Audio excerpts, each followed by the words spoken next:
Hi, Charlie Kosorek, Jack Bench Woodworking, and today I am on location in Carson City, Nevada with Zac Higgins. Zac, how's it going, Charlie? Great. Thanks so much for inviting me out to your shop. Yeah. Zac and I have been hanging around all day, just having a good time. And so Zac, if you don't know him, Zac is very much into making, into resin casting, pen blanks. He's got some other things, primarily pen blanks at this time. But so anyway, Zac, let's just jump right into it. All right. So how did you get started? What's your background? Well, I got into woodworking while I was an appraiser. It was a hobby. Like a real estate appraiser? Real estate appraiser. Okay. I was living in Vegas doing that, and that was about the time that the Wood Whisperer, Matt Vanderlist, started doing videos. Okay. And I wanted to make office furniture. Right. And so I started, reading, and I found videos online. And I never made that furniture that I wanted to make, but I got into woodworking from that beginning. Okay. And so I've kind of progressed. I ended up losing my job, getting kind of laid off with the market stuff. The real estate crash of '08 affected your job? It did affect me a little bit. And so I lost that job, and I was kind of forced to look at, do I want to keep going with that and go get another office job, or I was really enjoying woodworking. Okay. So I decided, rather than doing that, same thing that I've been doing. Right. And it wasn't that I didn't like it necessarily, but it just wasn't fulfilling. Okay. Woodworking, I thought, hey, maybe I can actually provide a little bit more happiness to people, something that they really enjoy. When you hand over an appraisal, you get people just arguing with you. Okay. And that's all I ever got. And I was making things for other people at that time as a hobby, and doing woodworking. And every time I'd make something, as horrible as it looked, they were happy. And I thought, maybe I can make a living doing this. It's nice to have people happy with what you're doing. I like to have happy people. It just made me feel better. So at that point, there was that kind of fork in the road, and I said, let's try it. So I moved into my dad's workshop, set up shop here, and you got a nice space here, and we're going to do a little shop tour later. That'll be a separate video, but yeah, you got a nice little workshop. Luckily, he let me move in here. Yeah. And so I started, and it's kind of progressed. I thought I was going to be a custom furniture builder at first, and then it kind of moved into smaller wood crafts, pens, and I got into turning. And at this point, most of what I do is pen blank making, acrylic pen blanks. Okay. Now, before you got to there, didn't you do some interviews for Wood Whisperer? Along the road, I followed Mark. I was saying, I kind of got into and learned a lot of my woodworking from Mark. Yes. And so I had been around following Mark and the Wood Whisperer since, it started pretty much. And at one point, I think it was a couple of years ago, he put out on Twitter that he's hiring. Oh, and I'm like, okay, I didn't really even pay much attention to it, but somehow I saw that tweet and thought, maybe I'll look into it. And it turned out what he was doing was he was looking for someone to write for him on his web, articles and different stuff. And so that was something that along the way I got into, and I'm writing articles. I'm actually doing interviews more at this point on his website. Okay, and so that's something, doing a couple, trying to get out there doing different stuff. Basically. I know you did one with Matt Cremona. Matt Cremona, and I've done a couple. I usually try and find something that bridges the gap between the woodworking world, which is really, we're talking hand tools or power tools, just making building furniture and projects. I don't really do that anymore. So I try to bridge the gap and find some kind of a story that's not just woodworking related. And so I've done a couple. One of the stories last Christmas, I did a buddy of mine runs he does small wood crafts, but part of what he makes on the when he sells it, the income basically, part of it just goes straight to animal rescue. Well, that's cool. So that was an interesting story. I did one, a young wood turner named Jake. He was doing amazing stuff. How and I young? thought, I think he's, when I did the interview, I think he was 14, maybe 13. Very young. Very young. And very good. I had to really tiptoe because he wasn't even 18, and I'm going, I don't want to just, that was an interesting story. You can't just say, hey, kid. I'm like, hey, where are your parents? I want to make sure all this, but I mean, it was interesting. They were on board with it. So, so I try to kind of find an interesting story and write about it and interview, meet new people. And I just basically do most of it through email. So. Yeah. Okay. Well, very nice. Cool. Okay. So then you got into the turning and the pens, and ultimately it led to, well, you got some samples over here of some of your blanks. These are some blanks. Yeah.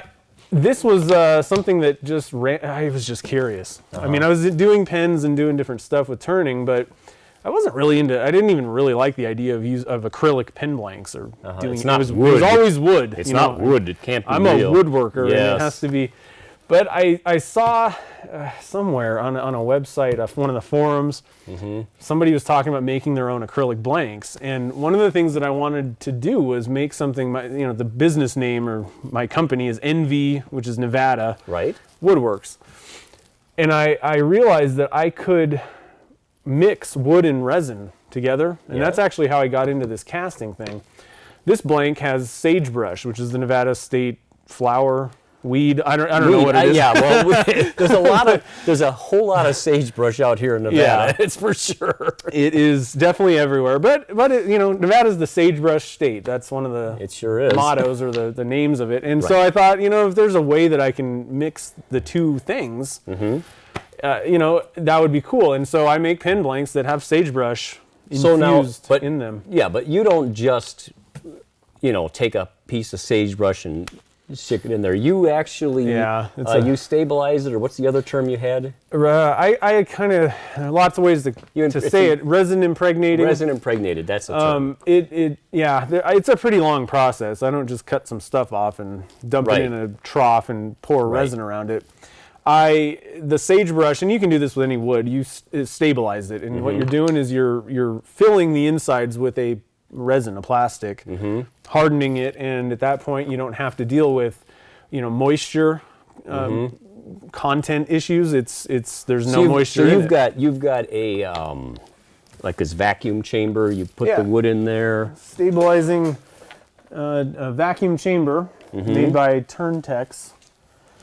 And so I just fill the chamber up. Yeah. Put wood in there. Fill it with resin. Yeah. And you suck it out. The reason you're using vacuum is you suck the air out of the chamber, but also from within the sagebrush. And it's surrounded by resin. It's a liquid. It's almost like water. Right. It's surrounded completely. You've filled it over the wood, and once all the air's out, and then you reintroduce the air pressure, it forces it into the internal cell structure of the wood. And at that point, you bake it, it hardens, and you've essentially plasticized the inside of it. And so it's handy because you don't have to worry about moisture content issues. You're not going to get moisture coming in and out because there's nowhere for that stuff to go. And it'll polish up with a consistent finish to the rest of the resin when you're done. It's also actually, it improves the bond between the resin and the wood. Actually, that's one of the other reasons. The other reason I like to do it is because when you dump it into, I just use a square trough mold. When you dump that in there, if it's just a normal piece of wood, you dump the resin in and it floats. Oh. Well, you don't want that, so you got to hold it down or do something. You learned that as you went along, I bet. Yeah, if you stabilize it, it does. It's not going to float. First time you tried it, all of a sudden. And it improves the bond. I'm trying to think what the other reasons are, but it makes it a better product overall. So. Well, it's obviously a high quality product, and that's been a very successful one for you. Yeah, it's going pretty good. I'm having a good time. So then you branched into specialty types of blanks too. Didn't you? Yeah. So the sagebrush was, a lot of people know me for sagebrush. I don't think a lot of people get the Nevada sagebrush. If you live in Louisiana, right, you probably don't even know what sagebrush even is. So. But I think a lot of people understand that I make a lot of these mixture hybrid blanks. That's one thing. And then the other thing that I'm pretty well known for is team color matching colors with blanks. And it's something that I got into after, it was a goal of mine. Yeah. I figured the goal was if I could get all of the NFL teams color matched? How many more colors are there? Or, you know, college teams. Right. And so I'm trying to do, you know, Major League Baseball, NFL, and a lot of the big college teams. Okay. That's kind of that was always kind of a goal. Didn't know if anyone really cared about that necessarily, but I knew that if I got all these colors matched, if somebody needed some specific color, how much farther out of the range of something I've already gotten could it be? And so you were telling me earlier about your process for developing these team colors is really, I mean, that was pretty impressive. Very, very, very high level work to develop these colors to these precisely, and you know, so that people look at it and go, wow, that's my team. Yeah. Well, it's I do a lot of it. I kind of developed the process over time. At first, I was getting them close. It was pretty close to, you know, whatever color they were. It's red. It's, you know, whatever. Yeah. But after getting a couple of comments from clients saying, this isn't really that close. Right.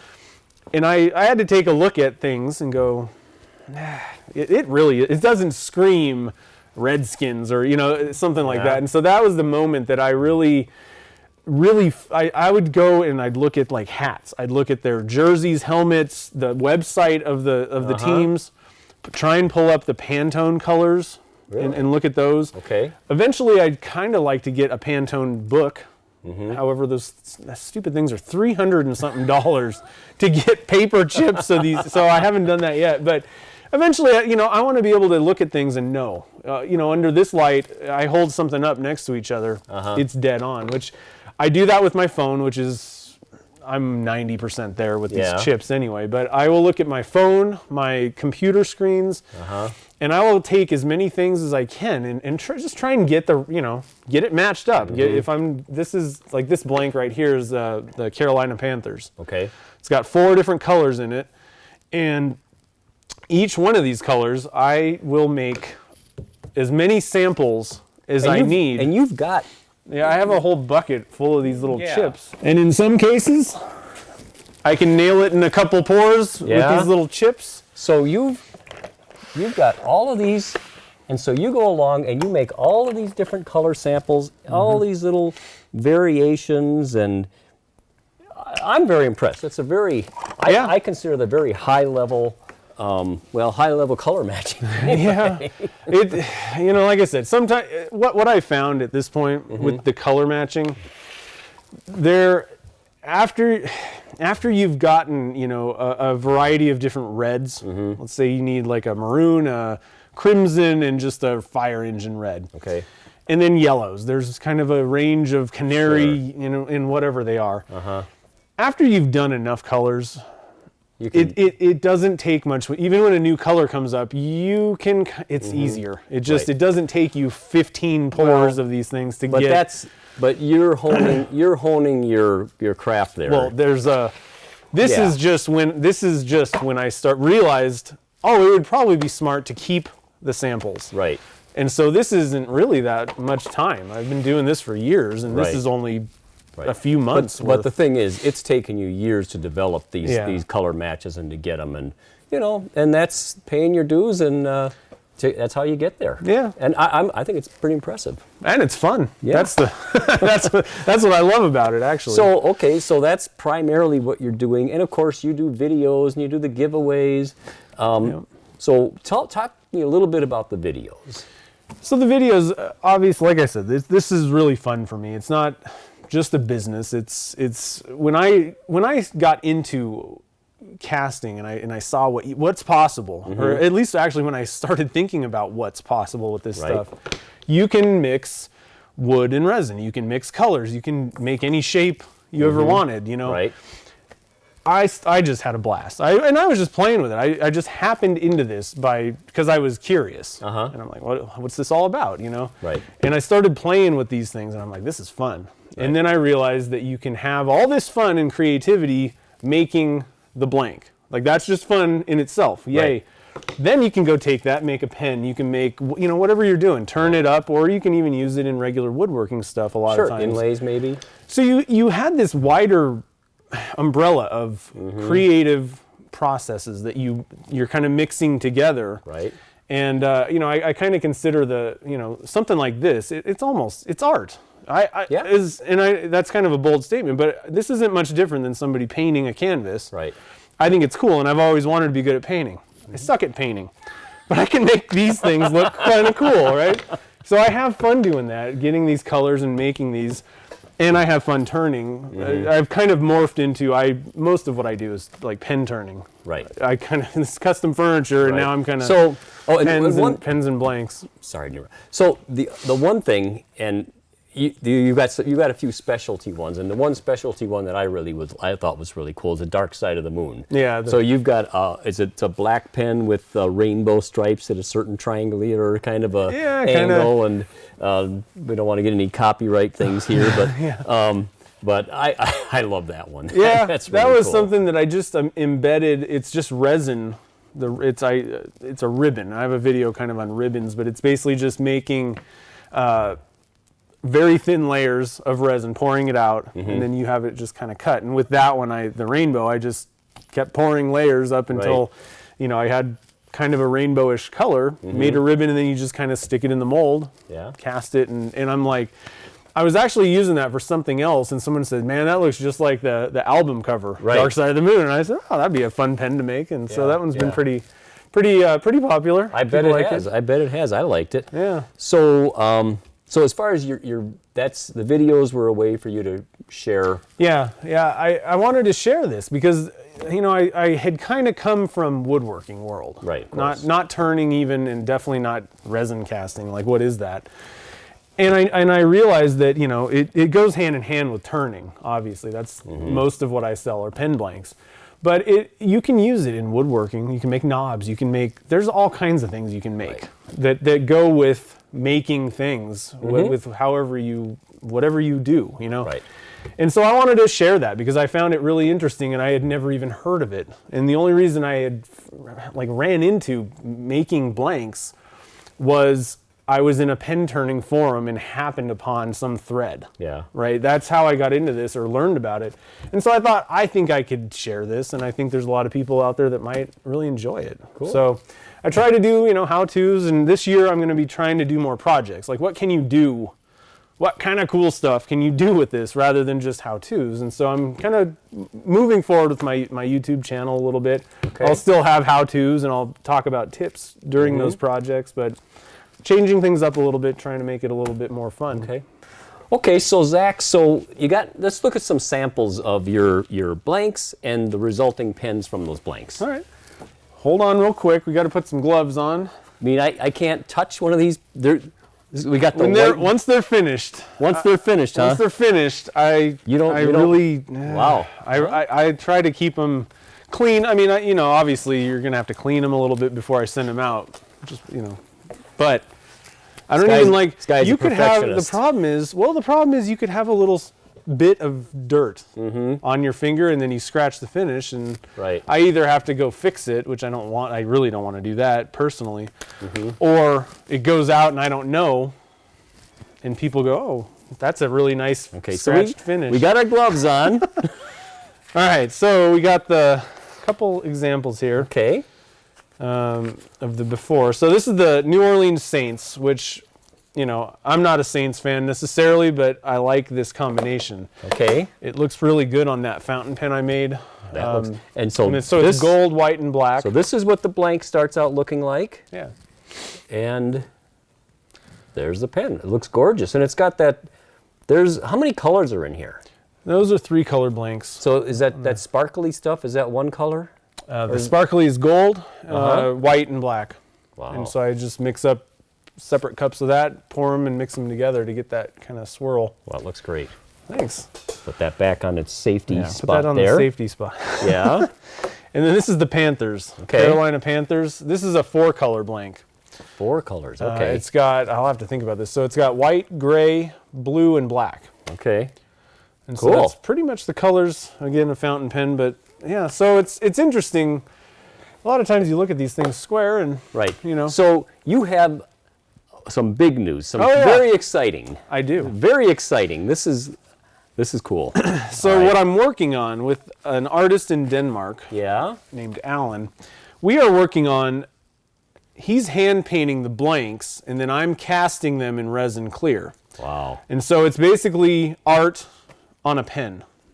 That's the next kind of little project that I'm working on, and I'm really excited about this. I really love the So you've got artwork. this collaboration with an artist in Denmark to make these really high-end cool pens. Those ones are going to be Wow. at the upper end. So it's pretty fun. It's interesting to be able to, like I said, there's so many facets of doing things. The blanks is one thing, and then you can go turn it. Well, now I'm collaborating with someone else who's doing some artistic, creative work on the tube. And then I'm doing not as much creativity, but I'm casting something. Then you go and turn it, and so it's pretty fun. And these resulting pens are pretty awesome. All right. Well, Zac, thanks so much for having me over here. And subscribe. Check out Zac's channel. He's got a great channel. Subscribe to Jackbench. Thumbs up, share, all that cool stuff. And Zac, thanks a million, man. Thank you. All right.